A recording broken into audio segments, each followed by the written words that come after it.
Okay, so let's talk about business aviation and drones. I'm going to be speaking first on business aviation. I'm an aviation lawyer. I practice solely in the aviation sector and been doing so for 25 years. The practice lends itself to having me being exposed to a number of issues over the years. So I've seen most of, if not everything, that can happen in business aviation.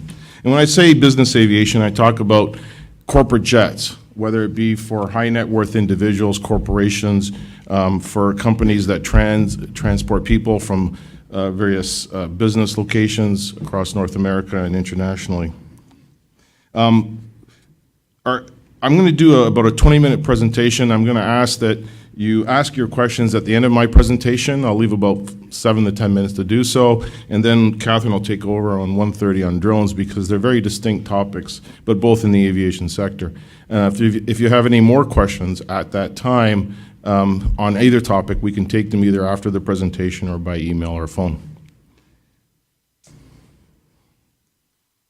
Okay, so a couple things that happen in business aviation.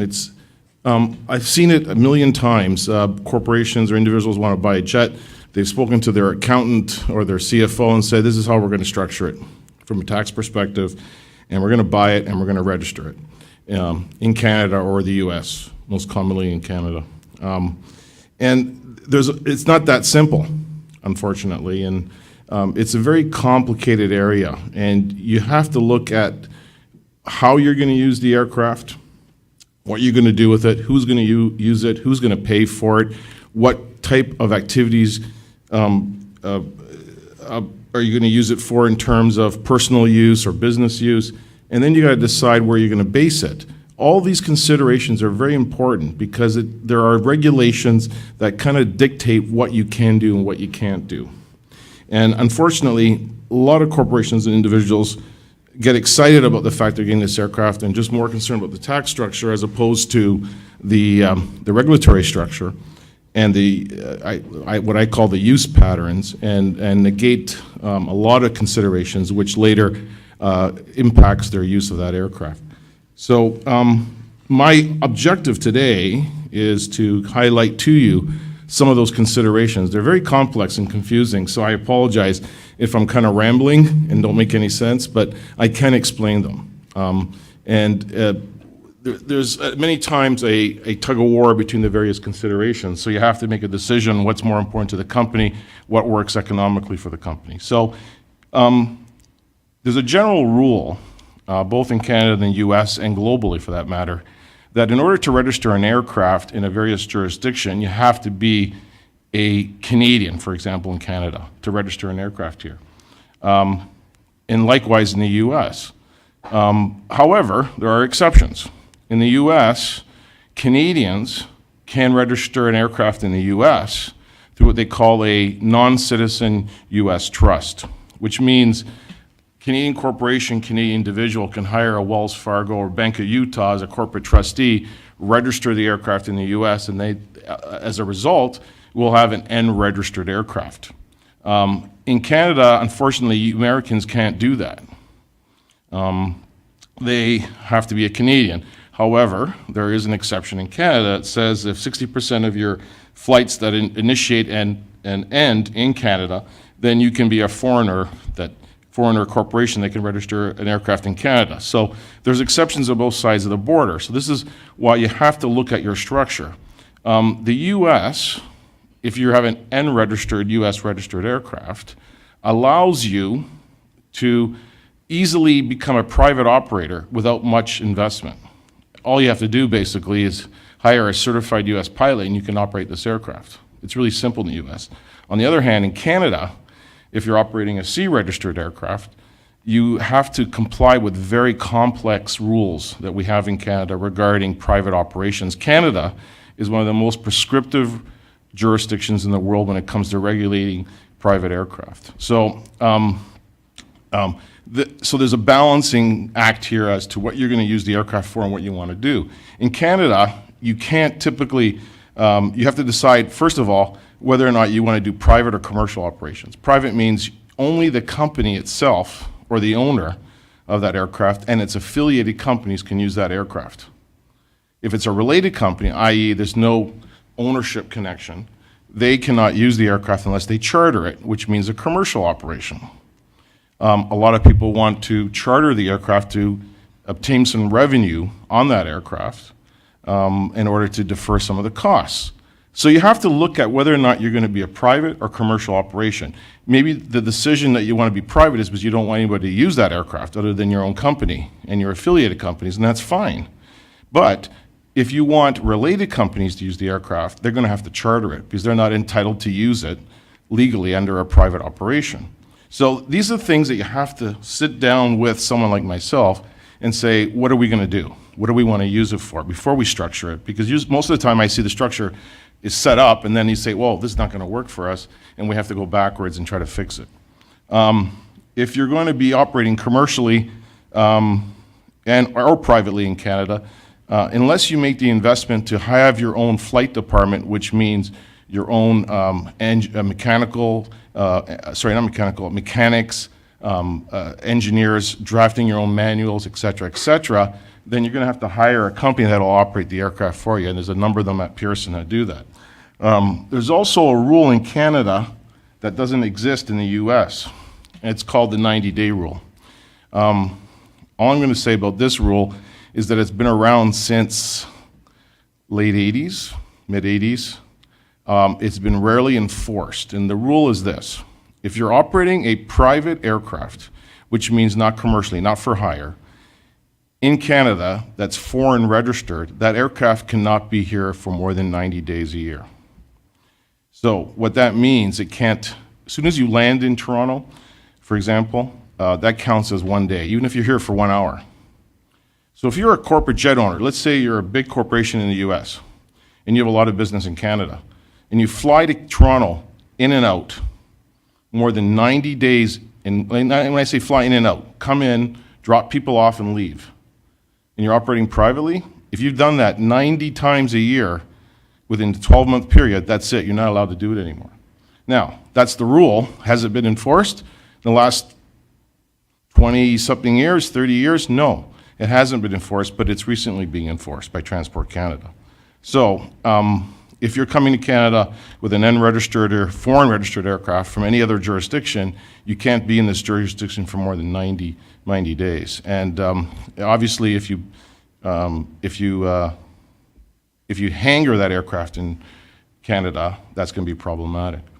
So that's the consideration you have to have if you're going to go and register. And there's a lot of people in Canada that have unregistered aircraft for various reasons. So in the U.S., private versus commercial is Part 91 versus Part 135. Part 91 is private, Part 135 is commercial. There's advantages and disadvantages of an unregistered, meaning U.S. registered aircraft, and vice versa. And those are things that you have to sit down and discuss with your accountant, with your lawyer, before you structure the aircraft ownership and whether you're not going to be Canadian registered or U.S. registered. It's very complicated, and you have to make a list of things that you want to do with this aircraft and your objectives, and then we got to work around it. Okay, so when you buy the aircraft, the corporate aircraft, there's a lot of things that you have to be cognizant of, and a lot of people aren't cognizant of it because they just get enamored with the purchasing of this beautiful aircraft and don't realize what they're getting into. Well, in Canada, if you buy a used aircraft, you have to determine before you bring that aircraft into Canada if it meets the importation and certification requirements in Canada. And these things are called they're called STC, supplemental type certificates on an aircraft. If someone's taken a used aircraft and modified the interior, it's going to have a bunch of supplemental type certificates which have to be engineered and familiarized with Transport Canada and approved by them. That could take up to 4 to 5 months. So XYZ Corporation or individual buys this aircraft, and next thing they know, they're in a 4 to 5 month process and they can't use it.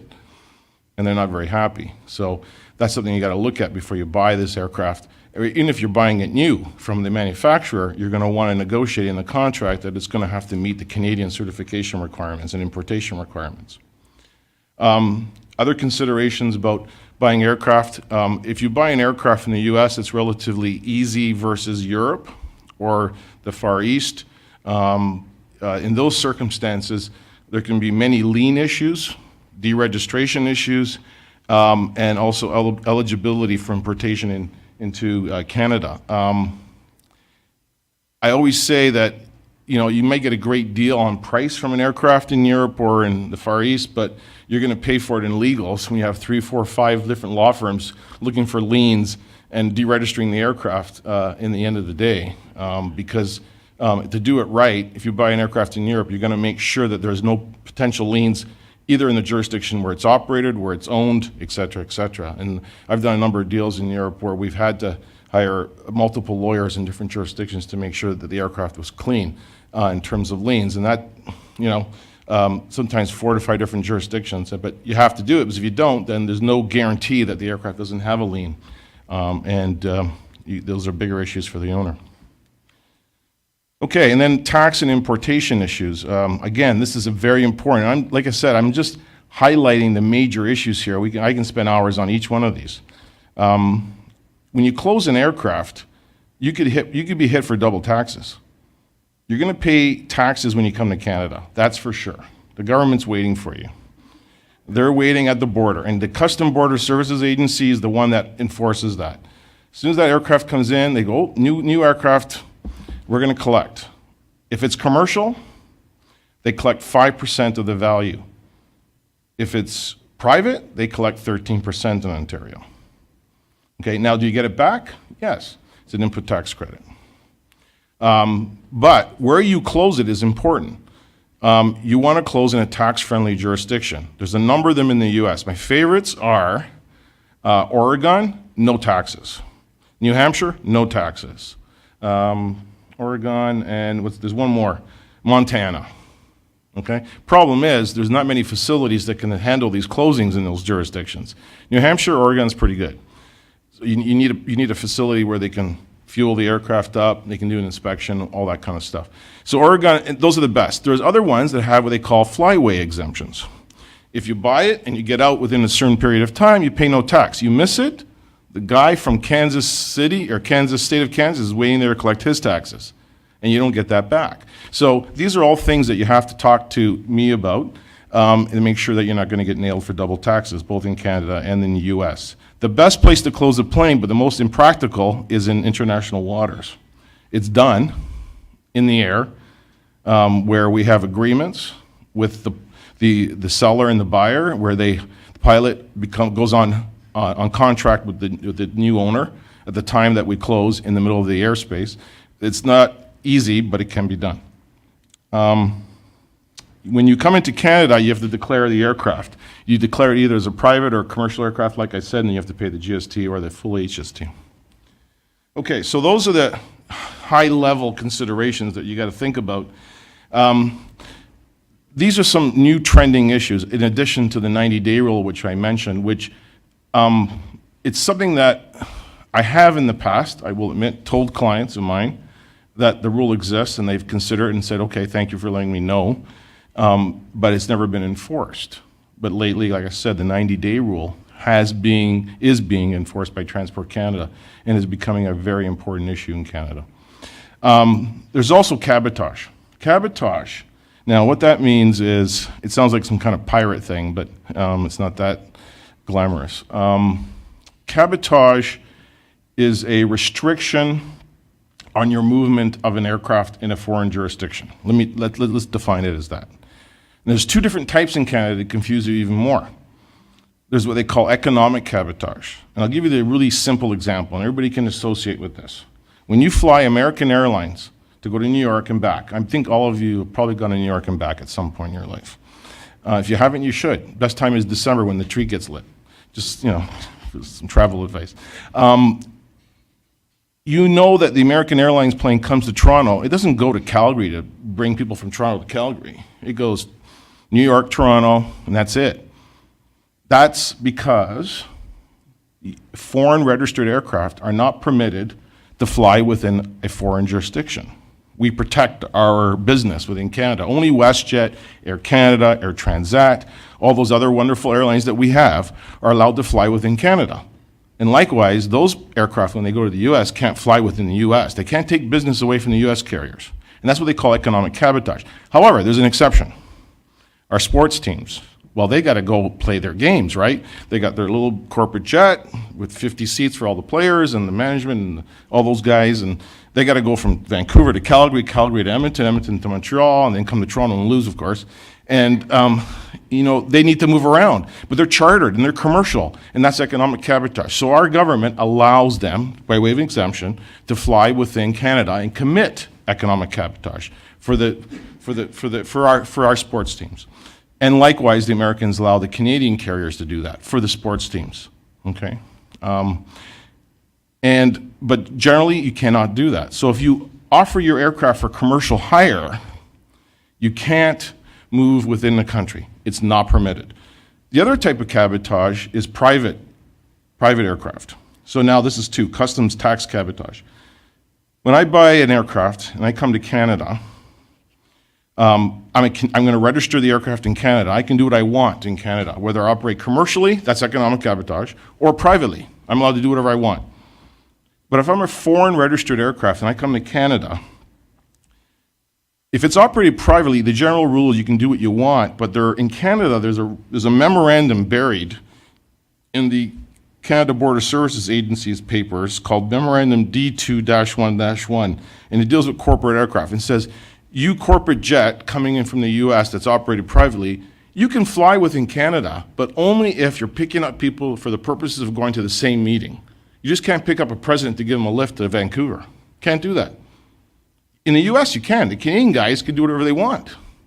There's different rules on each side of the border, okay? But in Canada, there's very stringent rules. Now, if you come to Canada with a foreign registered aircraft, and you say to the customs border guys and say, here's 5% of the value of the aircraft. I'm paying the GST. Take it. They'll say, well, thank you. They'll take the GST, and they'll say, you can do whatever you want now. The rules don't apply to you anymore because it's all duty-based. You're duty-free when you come to Canada if you follow the rules, which is that D2-1-1 memorandum. If you don't want to follow the rules and do whatever you want, you pay 5%, you can do whatever you want. And people have paid that to have the freedom of movement in Canada. So that's again, there's an association in Canada called the Canadian Business Aviation Association, and quite frankly, until just recently, they weren't really sure how it worked. And I had the opportunity, in a case that I'm involved in, to tell them that once you pay GST, you can do whatever you want. And we had the Canadian Border Services Agency approve that to us, saying, yes, you're correct. And so now we know what we can do and what we can't do, and until recently, a lot of us were confused about it.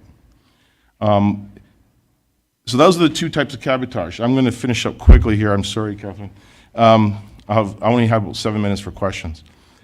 Now, I'm not a U.S. lawyer, but I can tell you what I do know. In Canada, if you register your aircraft here, you're a business corporation. And most corporations have many arms, big corporate umbrellas, with a bunch of related affiliated companies. And all those affiliated companies want to use the aircraft for their business segment. And what the Canadian Transportation Agency, under this economic cabotage rule, allows you to do, you can't pay for an aircraft if it's private. I can't pay you to use that private aircraft. If it's paid for, it becomes commercial. And then it's no longer a private aircraft, and you can't do cabotage in the US. But the Canadian Transportation Agency says, look, you're not offering that aircraft for hire if you're a big corporation, because the reality is today that's what we have. And if those various corporations, various companies contribute to the cost of that aircraft. So most corporations will set up a single purpose company to own the aircraft. It will then say all the affiliates can use it, but they have to pay their share of it. And that's allowed in Canada. Not related companies, only affiliated.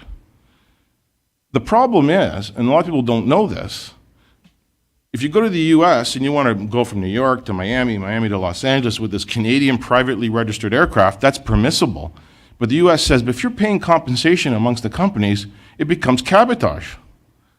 And there are companies in Canada that I know of that do this, but don't follow this rule, and they haven't been caught. But that's the rule in the US. So you have to consider your compensation structure up here when you look at the use of the aircraft down in the US or any other foreign jurisdiction. And I can talk about Europe, I can go on about every other jurisdiction. I know examples I can tell you about one client quickly. He was in Nice on his jet. He calls me up at 4 in the morning and says, they're saying I can't go to Paris to pick up a friend to bring him to London. This is my private plane. Why can't I do that?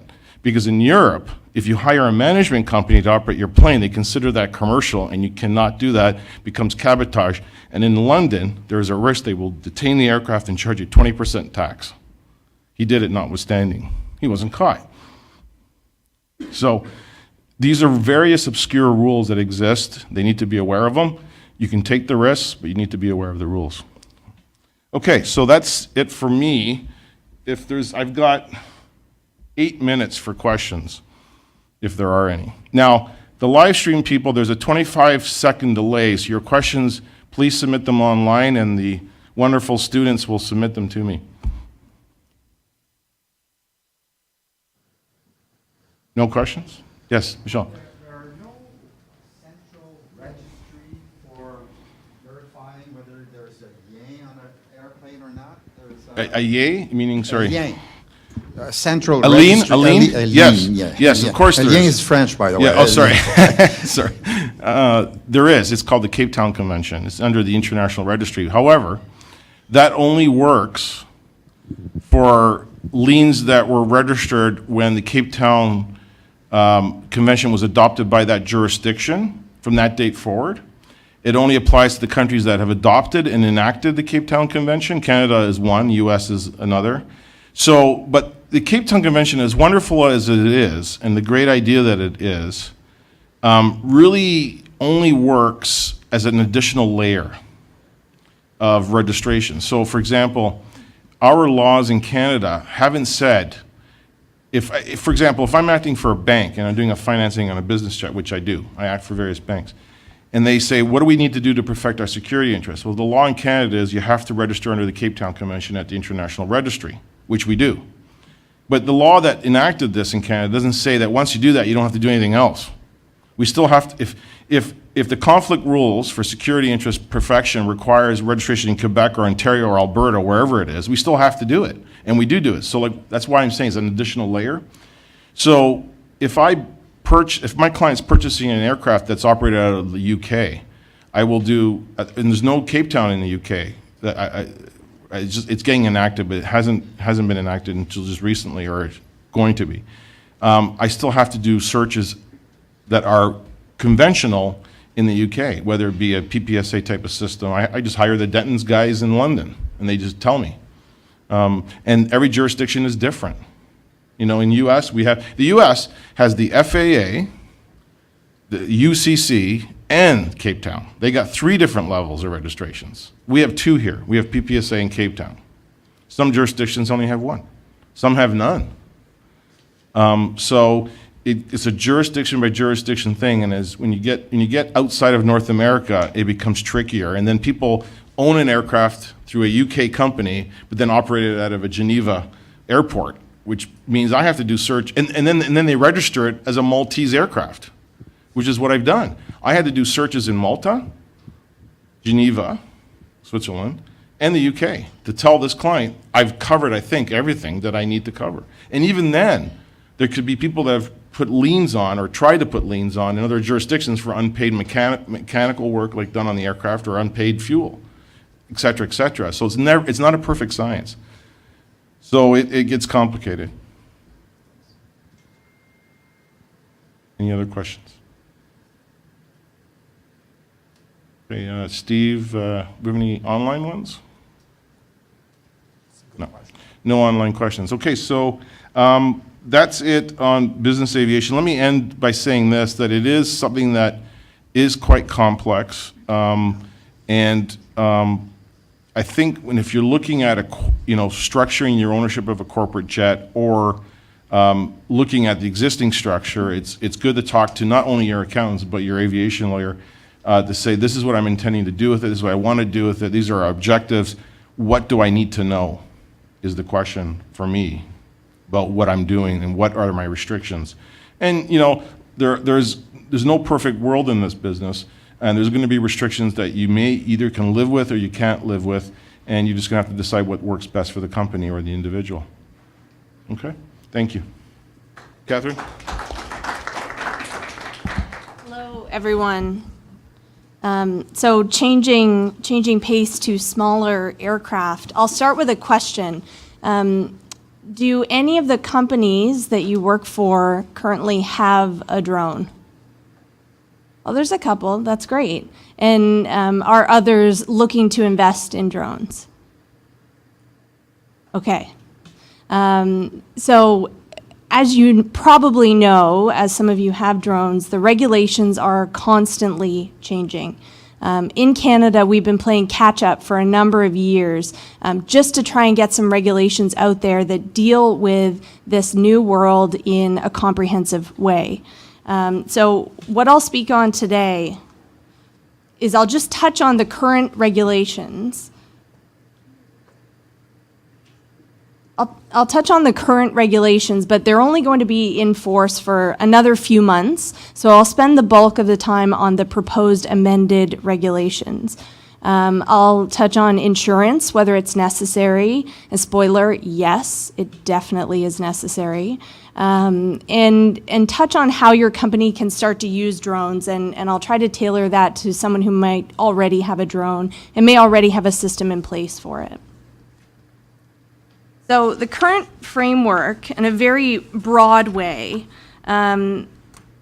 regulates drones under the existing aviation statutes and regulates them according to the use of the drone. So really, it's if you're operating it recreationally or commercially. It's that simplistic. And foreshadowing to the proposed amendments, they're now going to be regulated based on risk. So it's the use and the location or the area in which you'll be flying the drone. Generally, there is a requirement that you have permission before every single drone flight. Now, there are exceptions to that if you're operating recreationally or if you're operating commercially, but all of them require you to abide by certain rules. They are lengthy, but generally that you are to adhere to aviation safety. You can't go near airports, you can't go near people, and you have to maintain the drone in your visual line of sight. More interestingly, and which came out last December, there are certain exemptions for commercial operations. If you're flying a drone over 25 kilograms, and I would bet that none of you are, you have to fit into these exemptions in order to fly without advanced permission from Transport Canada. So I've included the text, or rather a link to the text of the current regulations for reference, and of course I'm happy to answer any specific questions for anyone who's flying right now.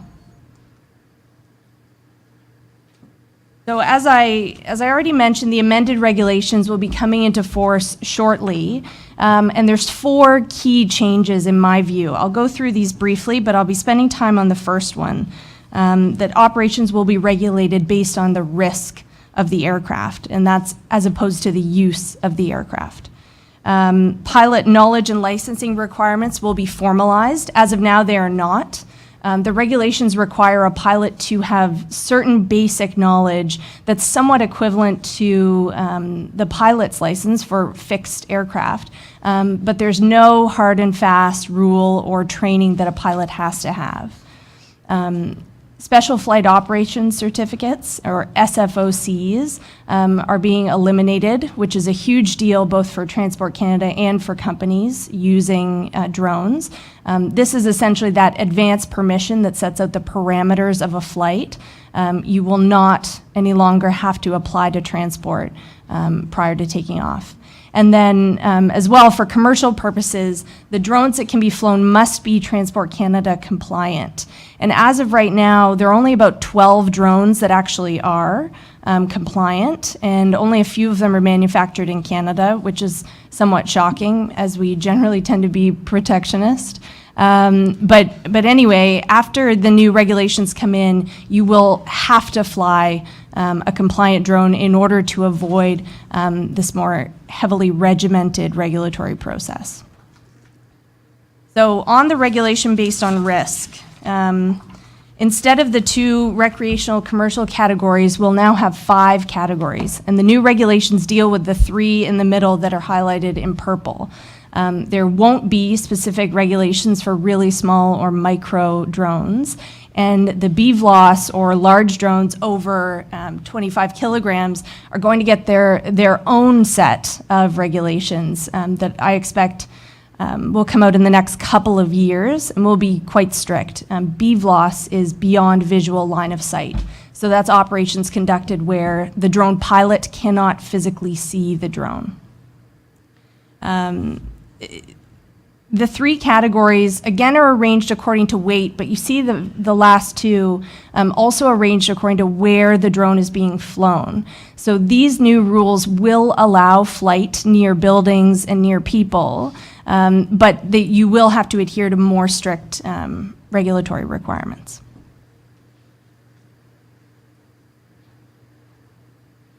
All right, insurance. Yes, it's necessary. The answer to that question seems obvious, but it's shocking how few people are operating right now without insurance. Drones are considered aviation activity and are generally excluded from your commercial liability insurance. So it's important to have separate standalone insurance. One of the big reasons is because Transport Canada requires a minimum of $100,000. I suggest that is nowhere near enough. In my view, the appropriate levels will be at least $1 million and probably up to $5 million, but that will be depending on where you're flying your drone, what type of payload or equipment you have on board the drone, how many people are nearby, whether there's natural hazards, and so on. The reasons why insurance is important beyond just transport requiring it are quite obvious. You need to protect your investment in the drone, the payload, and also protect yourself from third-party liability. It also signals that you are a professional organization and you're taking this activity seriously.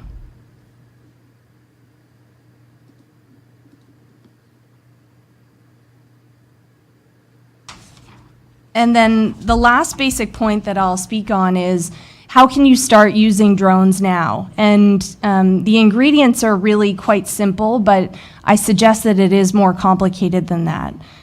You really need a pilot, you need a drone, you need the insurance, and you need permission from Transport Canada.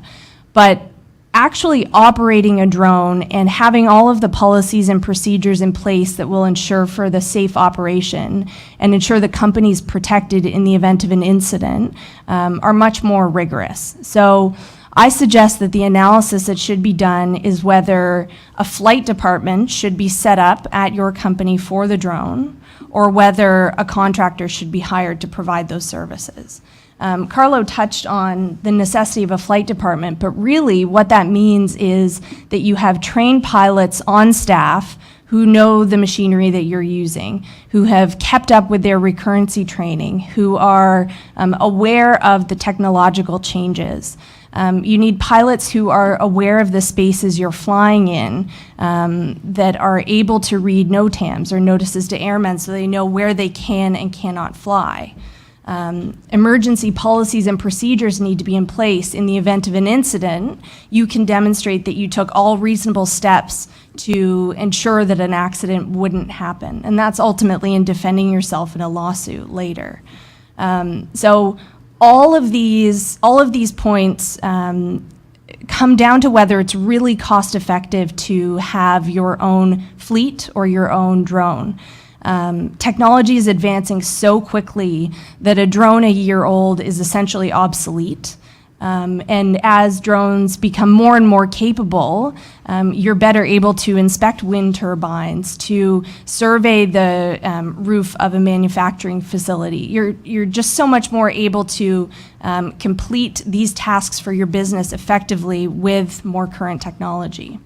So I suggest that hiring a contractor, a professional organization that has drone pilots, flying their drones day in, day out, is the preferable way to move forward.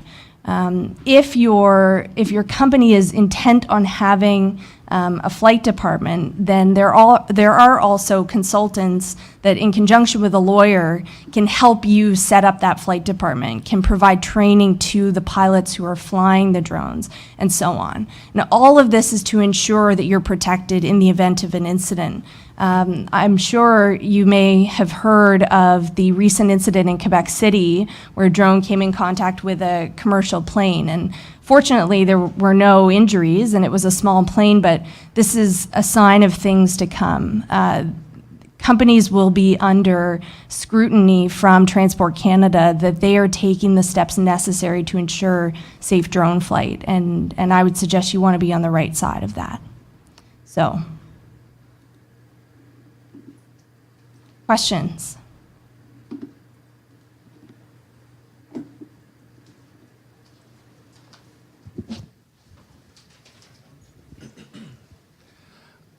Just more a question from a risk perspective about drones. My experience is primarily from the US working with the FAA. And not until recently, I think there was a $2 million fine against a production company that was flying illegally in Chicago. I don't know if you remember that, but from a Canadian experience, I'm just curious what the regulations are as far as fines and things up here and what the enforcement's actually like, because it seems, in my experience, it's kind of the Wild West. There's a lot of production companies. So from a film background, there's a lot of people flying where they shouldn't be. And from an enforcement perspective, I was just wondering what your take was. Fair enough. I'll answer that in two parts. The fines in Canada are nowhere in the $2 million range, but for companies, they're between $5,000 and $25,000 per incident, and that's for things like flying without the necessary permission, flying too close to airports, flying too close to people, failing to have a logbook of your drone flights. On the enforcement point, it is definitely a Wild West here as well. Recently, in the last couple of months, I'm aware of two separate Canadian film production companies that have, after conducting the shoot and producing their deliverable, have gotten a call from Transport Canada asking for the advance permission that they got to conduct the flight. So Transport Canada is so understaffed that they don't have enforcement officers that are able to catch people in the act most often. The new regulations do expand the authority of who can issue these fines to RCMP and some local police agencies. So there may be more enforcement in that regard, but your comment that it's a Wild West is true. What I would suggest is more important than the fine is the potential to not be able to get Transport Canada's permissions and approvals later. You know, if you are in the drone business or you're making a drone a key part of your business, staying on the right side of the regulator is worth more than any fine. And it could allow you to take a big job later, or it could prevent you from doing that. So I think that's probably one of the biggest motivating factors aside from the money. Anyone else? I want to add something to Catherine in terms of the regulation of drones. I make an analogy between cars and bicycles. Cars are very heavily regulated in our society. You have to have insurance. You have to have a driver's license. If you fail to, if you get demerit points against you, you lose your license. Bicycles, on the other hand, which are great. I'm a cyclist myself, but it's unregulated. People can drive them recreationally. They can use it as a mode of transportation, but they don't need a license. And so drones, in that respect, are kind of like bicycles. You can just buy one and do whatever you want, but it's a serious matter. And you have to, the government's trying to deal with it. And how do they deal with it? And they're trying to have different categories. You know, the BVLOS, that's the Google and Amazons of the world. They're going to want to use these things commercially, and our governments are going to have to sort it out as to whether or not they're going to be permitted to use them, and there's going to be pressure on them to permit the use of these drones eventually. And they're going to have to be regulated. There's going to have to be technology that's going to satisfy the governments that there's safety and that there's not going to be incidents in the sky and that they're not going to be used as weapons for terrorists and things like that. So it's an interesting area, and I think from a regulatory point of view, it's going to grow rapidly. from a litigation point of view, it's going to be tremendous because, not in a good way, in a bad way, because there's going to be a lot of incidents, unfortunately, because as people start to buy these aircraft and don't follow the rules, there's going to be accidents, unfortunately, and it's going to be litigation over it.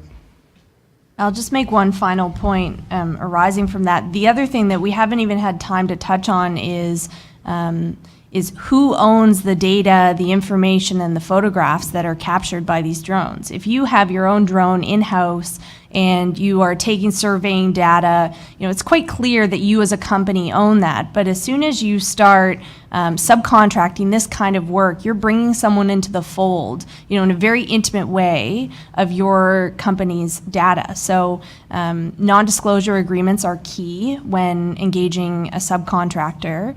And you also really need to deal with the copyright in any images, as the first author of the work is the subcontractor. You are not the first author as the company. So I just want to say that Catherine has made a huge investment of time in learning a lot about drones. She's taken on the initiative of doing that both for Denton's, but just generally, I think she's probably in Toronto one of the most knowledgeable people about drones, which is great, and I thank you for that, Catherine. One thing I wanted to mention about business aviation, I didn't mention in my talk, was that the aircraft, today's aircraft, are outgrowing the regulations. And what I mean by that is a G650, which is a Gulfstream 650, can fly longer than the pilots can fly it for. So, for example, it has a range of up to 15, 16 hours, depending on the headwinds. And pilots, under our private regulations in Canada, can only operate that aircraft for 14 hours, including duty time before and after the flight. So that just tells you that the technology, both in aircraft and drones, are changing our world. And so what happens in those instances, you have to change crew mid-air. And what they do is they bring an extra set of pilots on those planes to comply with the regulations, and they take over at a certain point, and the other crew gets a rest period.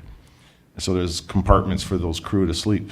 So that just gives you an example of what's happening in our world. These aircraft are unbelievable, and a Global Express, operated at $50 million, a G650 upwardly to $80 million to purchase these aircraft. So they're beautiful aircraft, have great technology, and it's a very exciting area. Okay, well, thank you very much. Thanks, Catherine. Thank you.